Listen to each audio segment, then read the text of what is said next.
তো hello guys, আসসালামু আলাইকুম। কেমন আছেন আপনারা সবাই? আশা করি আপনারা সবাই ভালো আছেন।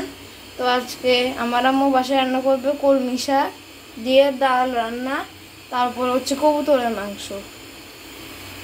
তো গাইস, আম্মু এখন আগে থেকে ডালের উপরে অল্প পেঁয়াজ, তারপর কাঁচামরিচ, তারপর লবণ, ডালের সাথে হালকা পানি দিয়ে এখন সিদ্ধ বসাবে। তো এখন পানি দিচ্ছে। তো গাইস, দেখতে দেখতে ডালগুলো ফুটে গেছে। আমার এখন শাকগুলোকে দিয়ে দিবে। এই যে দিয়ে দিচ্ছে।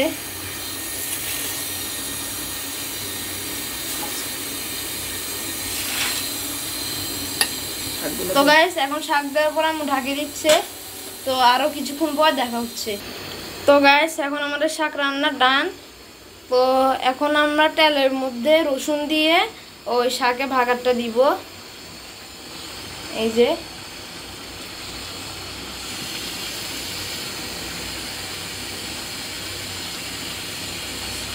তো গাইস, দেখা হচ্ছে এগুলো ভাজি হওয়ার পর। তো গাইস, রসুন ভাজি হয়ে গেছে, এখন আমরা ভাগার দিব। গাইস দেখেন রসুনের কি সুন্দর কালার হয়েছে। জানি না ক্যামেরাটা ধরা যাচ্ছে কি না, কিন্তু আসলে অনেক সুন্দর একটা কালার হয়েছে। এখন আমরা ভাগার দিব।